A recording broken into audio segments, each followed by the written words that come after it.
Greetings, programs. Welcome back to ArcNeo Reviews. So, we're gonna do something kind of different. We'll see how well this works.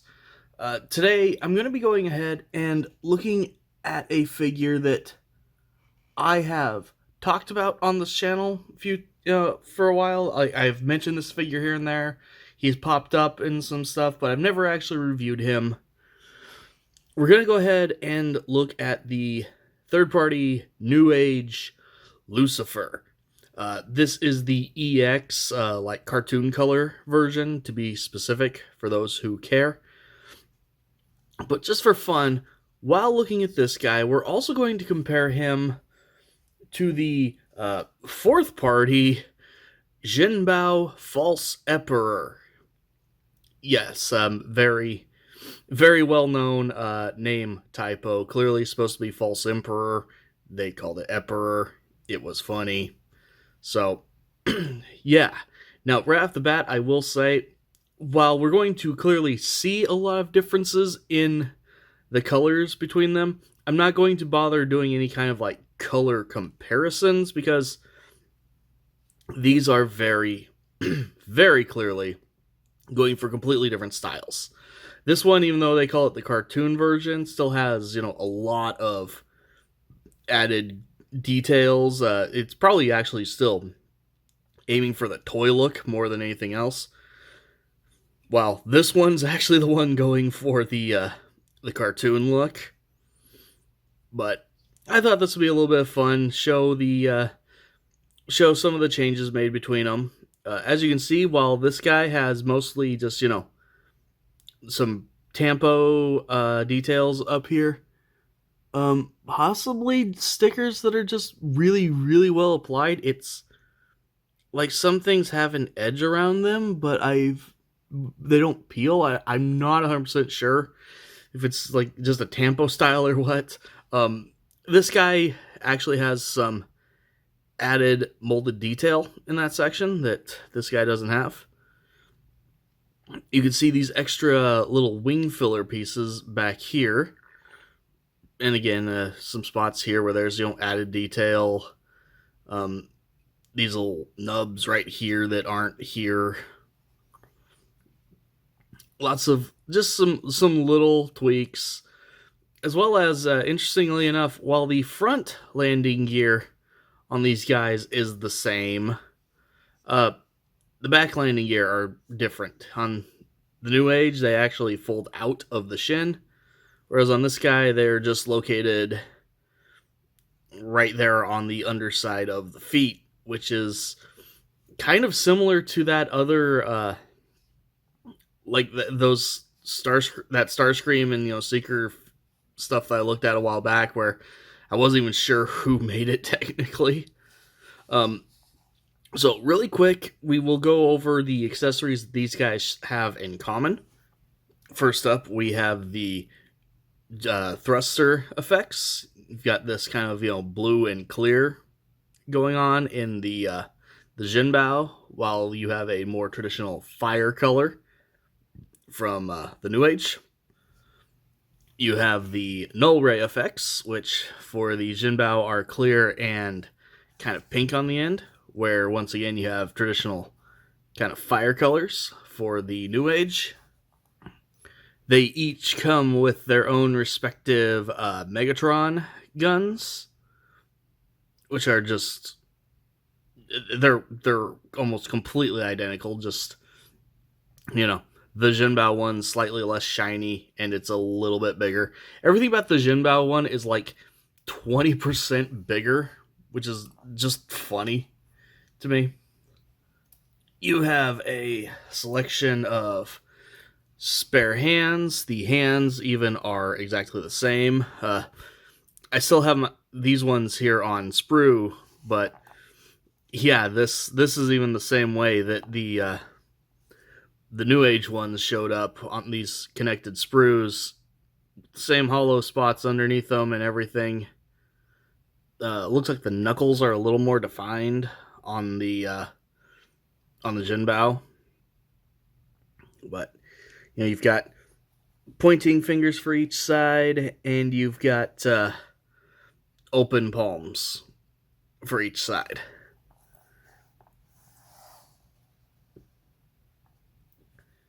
And finally, as you would expect, you have null rays for each. We will be using these when we get to the robot mode. The other accessories I'm not going to really do a whole lot with because, hi, it's blast effects. We know how those work. It's extra hands. You pull out the old hand, put in the new hand. We know how that works. Not worth the time on what is already going to be a fairly long video. Now, where we have some differences are in the stands. So the Newage stands were known for being these really cool looking, purple ones. Got this nice long boom arm with really, really good range on it. Storage underneath for like accessories and pieces. And then even if you have I don't know if it was just the Newage Seekers that came with these or other figures did too, but you could get, if you had a bunch of these, you could actually just line these sections up and clip these on and actually build the G1 space bridge ring out of them, which was a really, really cool idea. I shudder to think about how expensive it would be to get enough of these to make the complete ring, since these guys are like $80-$100 a pop, around there.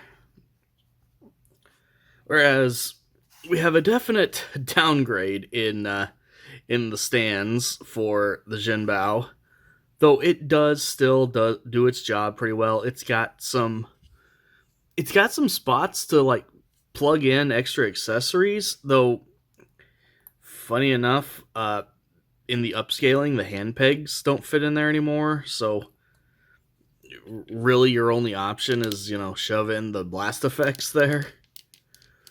As well as the Newage one comes with a claw arm to mount figures with.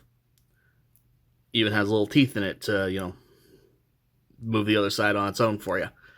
Whereas that's all you get for this one. this one is a one and done, very simple. But something unique to the Jinbao version, and I've not even seen a version of the Newage that has this. We actually have a full coronation set. We've got the crown. Sadly, they didn't pick out any of the little red details on it. I can do that myself down the road if I want to. We have the shoulder pauldrons.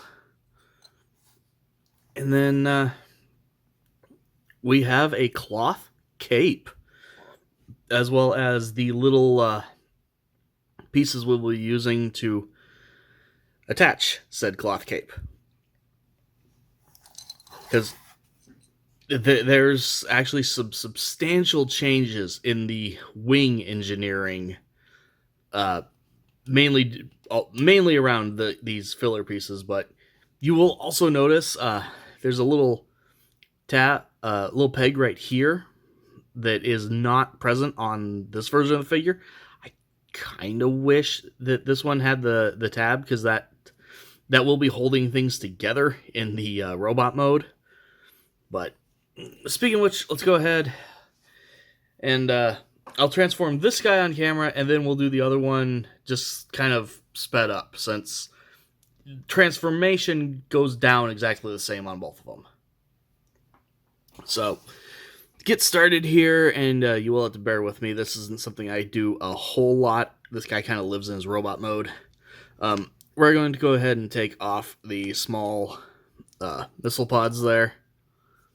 Fold in the landing gear, which you do actually, I always forget, you have to fold the feet out slightly to get the clearance for that. So we'll go ahead and just fold the feet down. Feet on this guy are die cast, by the way, worth mentioning. Like the thrusters here, these little feet panels. Up here, actually, most of his crotch plate is also die cast. So that is nice. There is no die cast on the Jinbao. Go ahead and unpeg the wings and kind of shift them up on their little boom arms there. come under here. I find the easiest way to get the arms out is unpeg these little blue sections from right there, just so that the parts of the arm can kind of move independently. And then just start with the wiggle. Getting the first arm out is trickier than the other one because of how little clearance you're going to have here. But go ahead, get the arm out, close it up, and just kind of get everything twisted around into place. Same thing over here, which will be easier on this side since we have clearance now.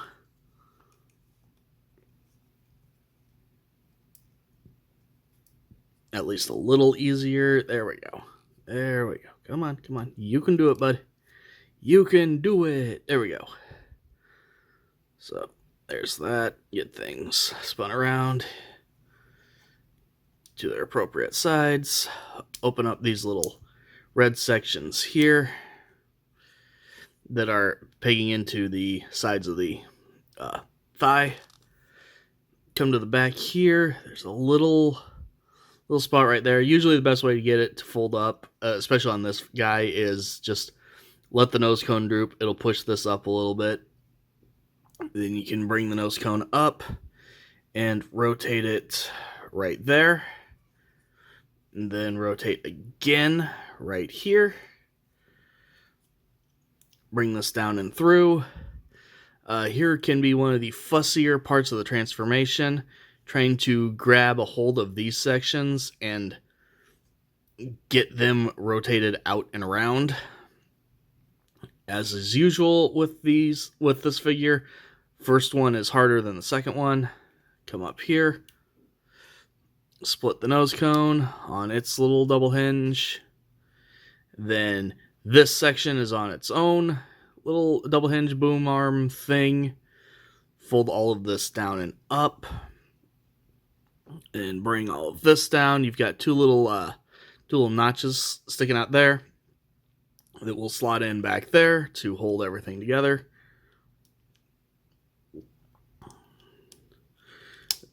There we go. Gives it a nice little click once it's in. Come to the back. If it hasn't kind of worked itself up already, go ahead and just fold this piece back up. Fold the legs forward to unpeg them from the back here. Rotate the back panel up. Here you've got this tab we mentioned earlier that will plug in right there to hold all of that in place.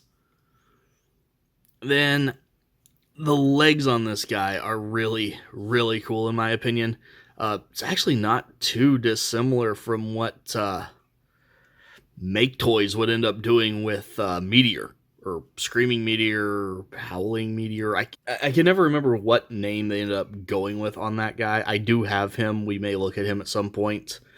I do still kind of have my, no masterpiece on the table rule, but we can do a transformationless video at least. Anyway, go ahead, fold that section up on the back of the leg. Go ahead and unpeg the side fins from this little notch right there. Go ahead and bring this piece up, and then the trickiest part of this whole transformation is actually just getting things oriented in a way where they are happy, letting you spin this section all the way around.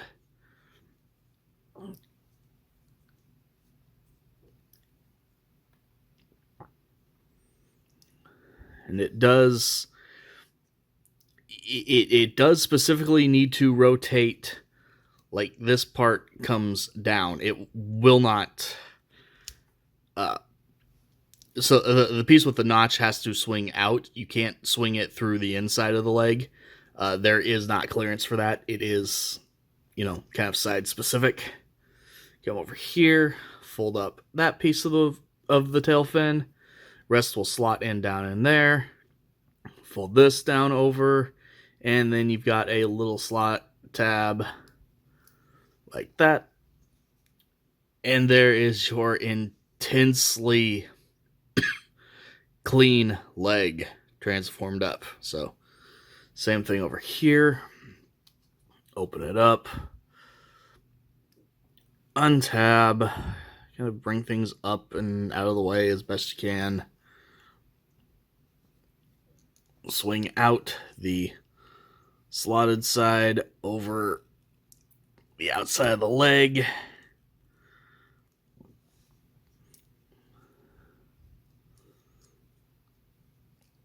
There we go. Fold up, fold down, tab in. And then finally come back here and just close these panels up. They will peg into the back. Shift the wings into place. And there you have Newage Lucifer in his robot mode. And this figure is so pretty. Go ahead and give him his proper null raise.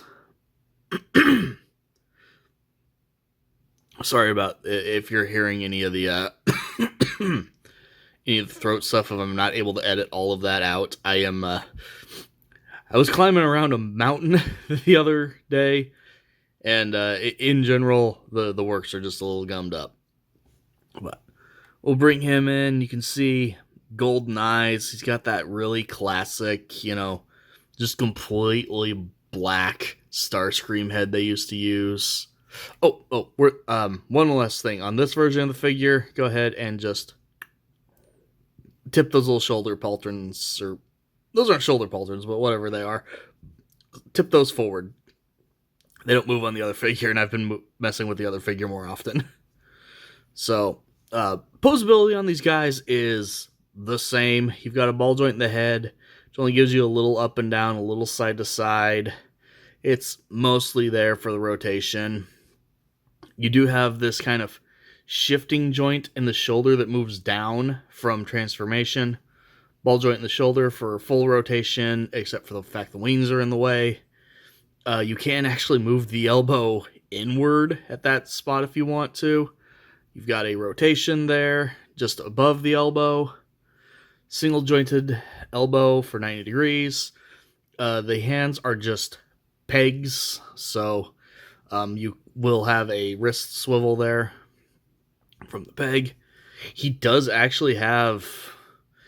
It's kind of an ab crunch, though it's happening down here on the thighs.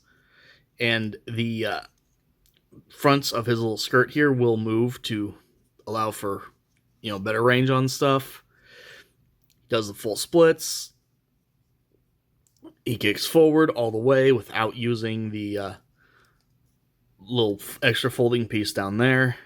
Kicks back all the way.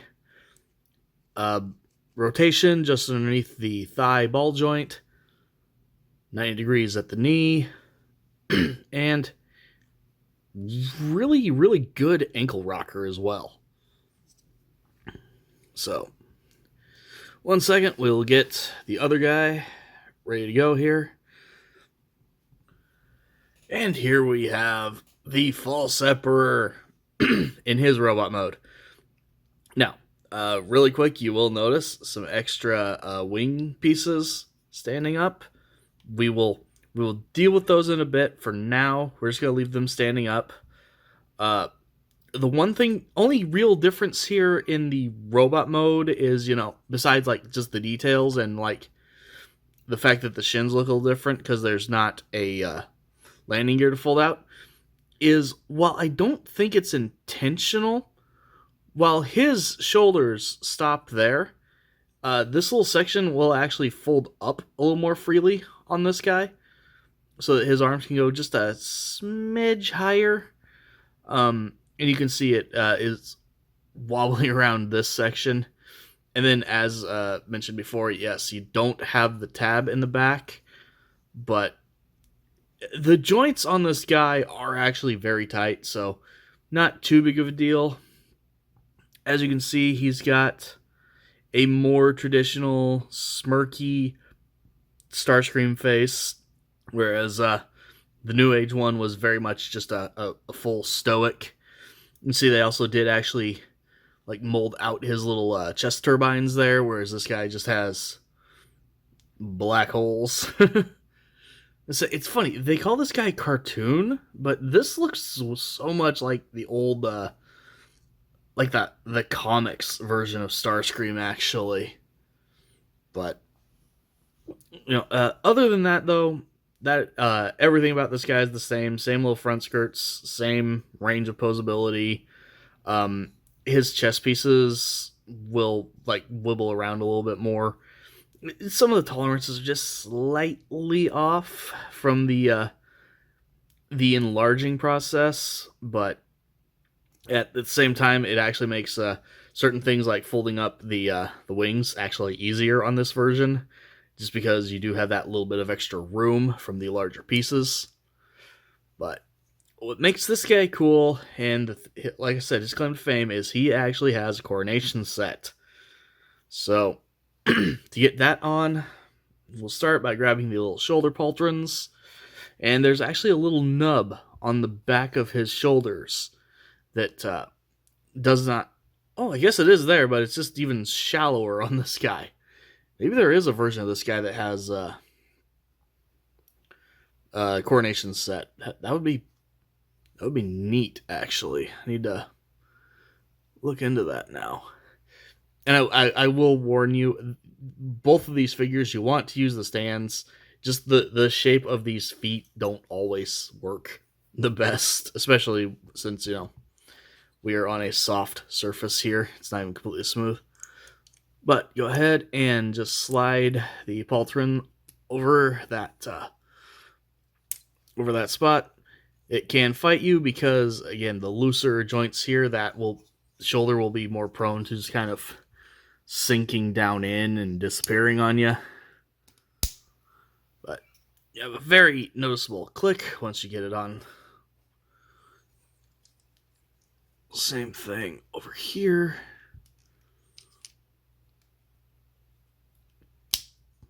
Thankfully, there's no paint to worry about scratching while you're doing that. Painted parts, way out here on the pauldron. But now, funny enough, the directions on this guy don't even say how this part is supposed to work. What I do is just take everything here and fold it about like... I'm trying to remember how I did this even, actually. I think I was just folding everything down just kind of straight out of the way. Because if you just fold these sections down, as you can see, you can't even get to those sections right there that you will need for attaching the cape.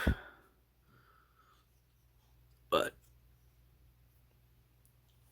lift that up just enough to shove the cape under it.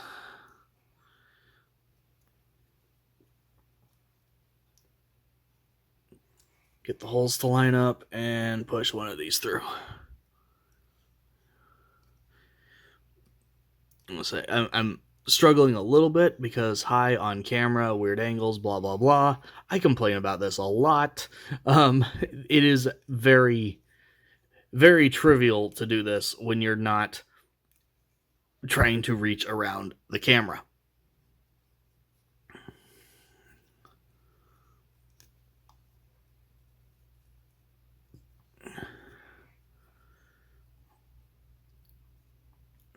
It is also pretty easy to just kind of, once you get this piece through, use it to pull things where they need to be.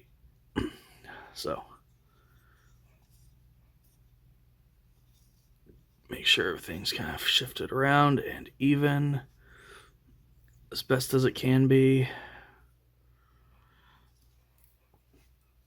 And then go ahead and give him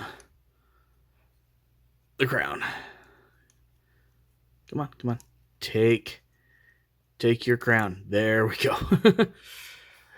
And there you've got false Eporer being all false and Eporer-y. So yeah, at the end of the day, do I recommend one of these guys over the other? it's actually kind of difficult because, on the one hand, yes, false Eporer is much, much cheaper. I found this guy on AliExpress for like $25, whereas this guy was a splurge and he cost me $80. So, you do have some pretty big price disparity there. But also, you do have to remember, one, this is like these are the people that put in the work. This is a copy of the work, and with this one, there's clearly much higher, detail in the tampo, sticker, paint, whatever. There's a lot more details put on this guy. There's actual die-cast metal. There's the much nicer stand, things like that. This guy comes with the coronation set. So part of it really also is just going to come down to the scale you're collecting, because there is like an extra inch of height on this guy versus this guy. So one of these things is probably going to fit on your shelf better than the other. They're both awesome figures though. So I mean, let's face it, the biggest recommendation is be an idiot like me and get both. That's usually the answer around here. Just get both. But yeah, these are both really cool figures. Check out one, check out both if you can. You'll have fun. These are some of the top Starscream figures I've ever handled. So, very big recommendation in general. With all that said, thank you guys for watching, and I will see you next time.